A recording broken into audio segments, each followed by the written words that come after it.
Good morning, good afternoon, or good evening, depending where you are on the planet. And welcome to the Tuesday, the 7th of January, Bull versus Bear webinar. Steve Miley here on the Call for Trade Day. Welcome, everyone. We'll go through our regular run through in here today. We'll take a look at the calendar, what we've had, what we've got coming up. We'll take a look at those macro fundamental geopolitical events that are shaping markets right here, right now, running through some articles from the major news wires.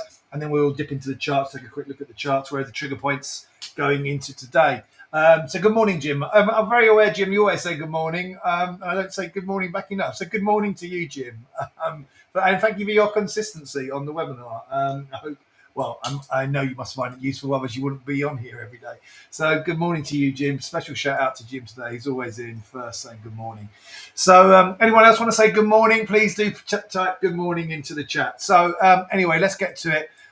Let's look back before we look forward. So yesterday we had some data, S&P Global PMI data, not as important as today's ISM PMI data, but on a different day. Usually these are on the same day. They've been split probably because something around the way their release dates because of the new year. But they will no doubt go back into line going into February. But so we had this a day kind of earlier than the ISM number. So in some ways it makes it a little bit more important because it's not being superseded straight away. But the PMI data, worse than expected. Now, maybe the market didn't massively react on this data, but maybe kind of slightly counterintuitively. Bad data, good result for the markets. Markets were up anyway, remember. They did continue to go further higher yesterday. So if I just kind of jump over to the charts in here.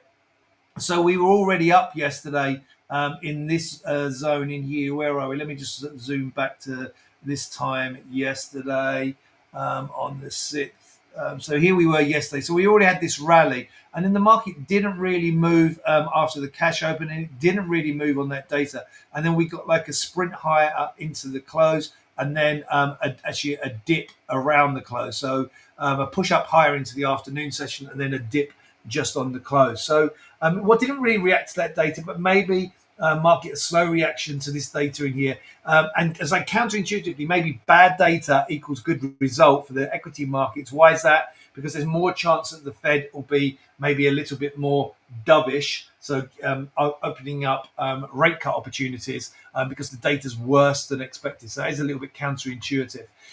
Looking into today, the more important data we do have coming up. So nothing really of super note in here today. The main data of note was the European CPI data for the Eurozone.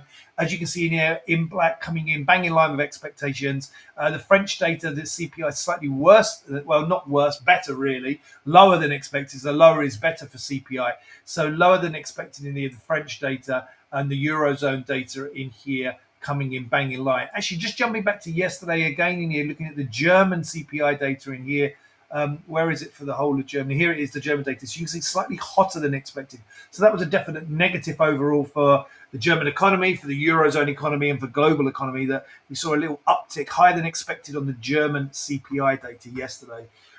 So going back into today's data in here. So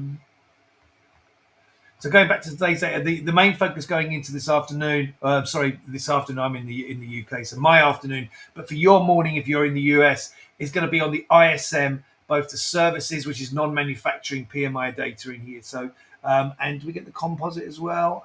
No, just the non-manufacturing, just so no composite data in here. So the ISM data coming at 10 o'clock. Also, the JOLTS jobs opening report. That's taken on more and more of a significance in here over the years. So watching out for the JOLTS jobs opening report. We get that 10 o'clock Eastern at the same time as we get the ISM non-manufacturing, so that's service sector PMI data and the prices paid data. The PMI data more important than the prices data in here. So watching for both of those 10 o'clock Eastern time today. Just a reminder, I've been reminding you of this all week and since last week. So the Fed meetings at the end of the month, we're not on blackout yet, but we do go on blackout on the 20th. So we only have this week and next, of Fed speakers, and the Fed goes into blackout period. So we are watching out for Fed speakers. We do have the minutes coming up, remember, on Wednesday. So that's going to be the big focal point, or one of the big focal points of this week. Minutes on Wednesday, on the 10th, and then we get the jobs report this Friday. Sorry, this is the wrong month. This is the wrong year, excuse me. There's the Fed on the 28th, 29th, excuse me. This is 2025, yeah? Yeah, 2025. So there's the Fed 28th, 29th in here. We go on the blackout period from the 18th, excuse me. So we've only got this week and next, and then we get the, on the 8th, tomorrow, we get the, on Wednesday, we get the Fed minutes, and then on the 10th, we get the US jobs report. We've only got this week and next before we go into the blackout period from the Fed. And just another reminder, it's some little ways off in here at the moment. I'll just change the filter in here to just be the bigger companies in here. We do get earnings reports. We're going into the Q1 earnings season. We're not quite there yet. And if I go to next week, it kicks in on Wednesday. So next Wednesday, so still over a week away, January the 15th, but a week away, we get earnings starting with the financials. The big banks in here, you can see JP Morgan, Wells Fargo, Citigroup, Bank of New York Mellon. So all of those reporting next Wednesday. So just a little bit of a heads up, that's out on the horizon.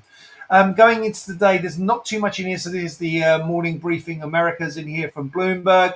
Some stuff in here, obviously Trudeau resigning in here. Potentially Mark Carney, ex-Bank of England, governor of the Bank of England here, potentially throwing his hat in the ring.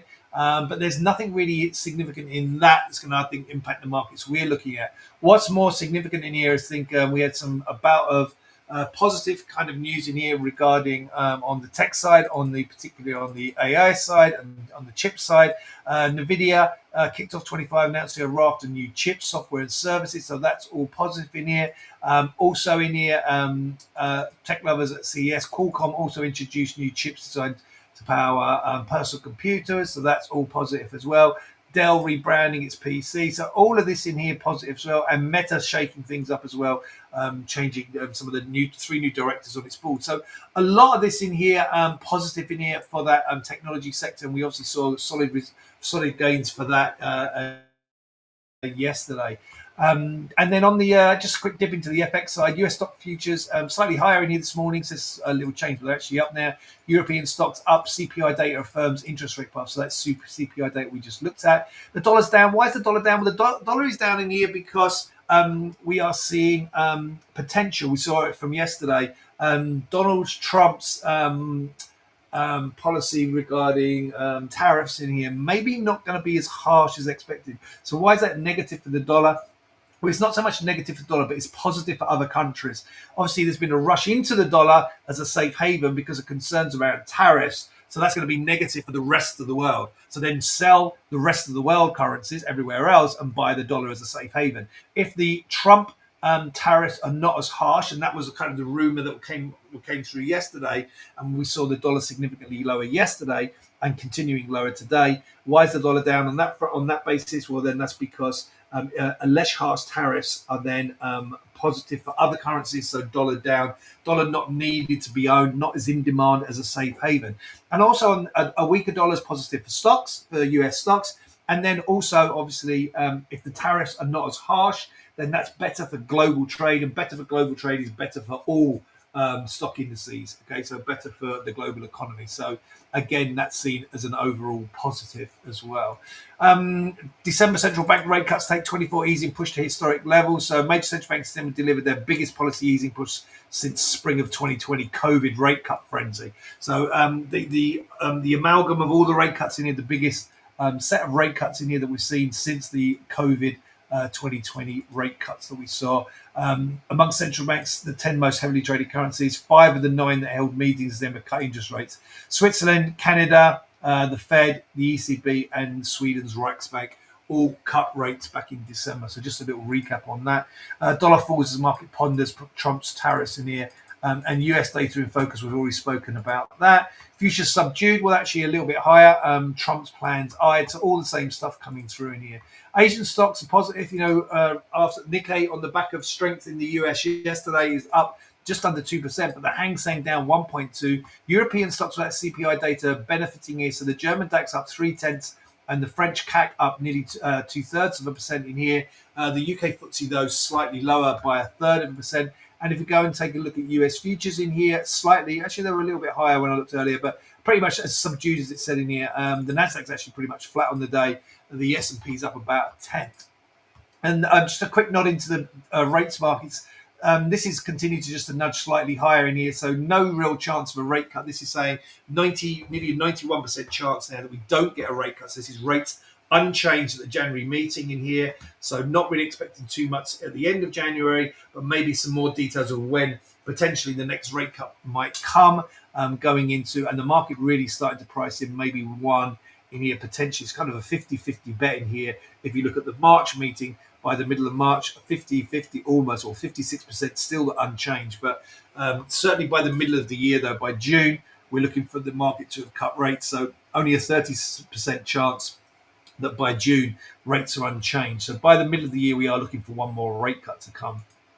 But bond yields need to continue to climb higher. So bond yields up, that's prices down. And you can see the 10-year bond in here just making a new high yesterday and nudging to a new high in here this morning. So new high yields. So stocks are doing pretty well. Usually higher yields are negative for stocks, and negative particularly for growth stocks, and that would include everything in the Nasdaq.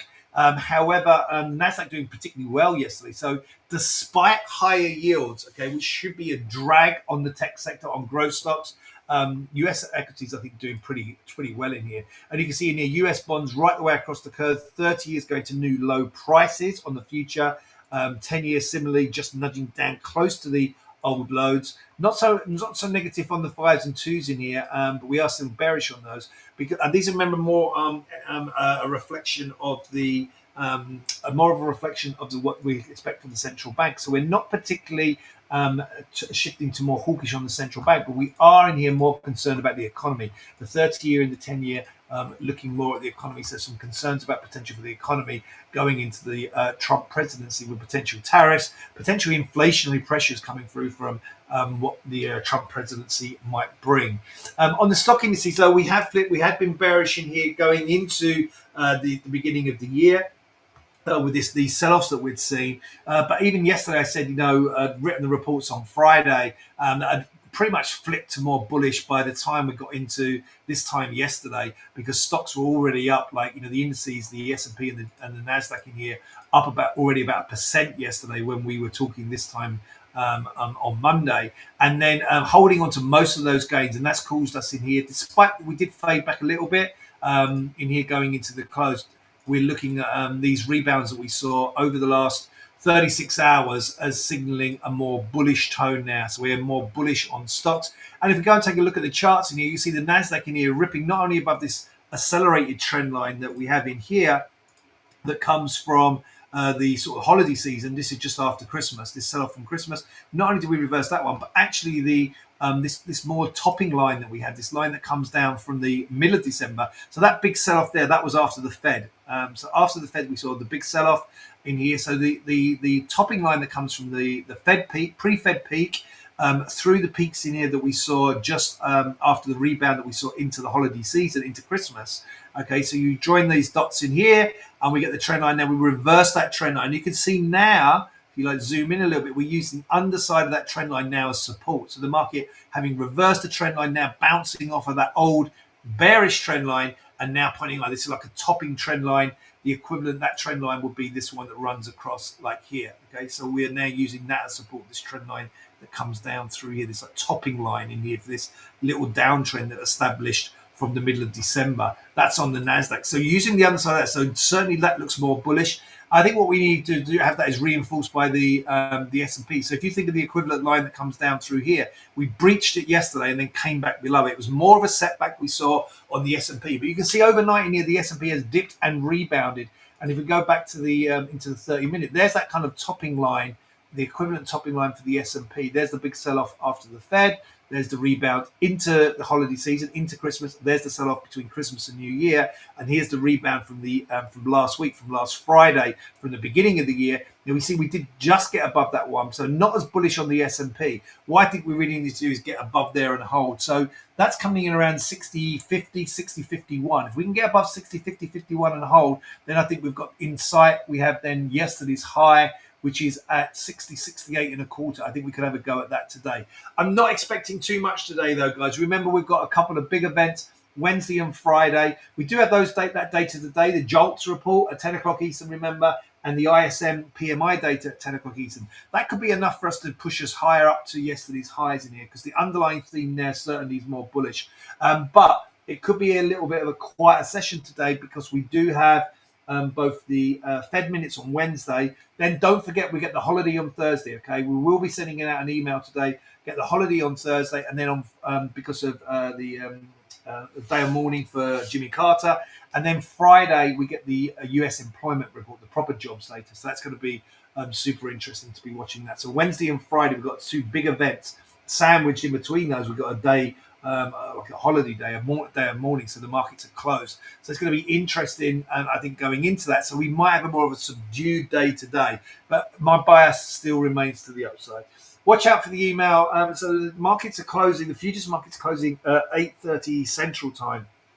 So when the cash market would normally open. So just watching out for that on Thursday. Okay, so markets closing 8:30 Central Time, and then not opening back up until like the post market open that we would normally get after the 1 hour close on Thursday. That's a little way away, but we're going to send out an email on that. Please do make sure you're aware of the closing times. Otherwise, you will lose your account if you have open positions going into the abnormal market closes. All right, guys, I'm going to wrap it up there. I'm going to wish you all a great trading day. Take care, stay safe. I'll be back with you with, actually, probably Duncan tomorrow. Myself and Duncan will be back with you, though, tomorrow for another Bull versus Bear webinar.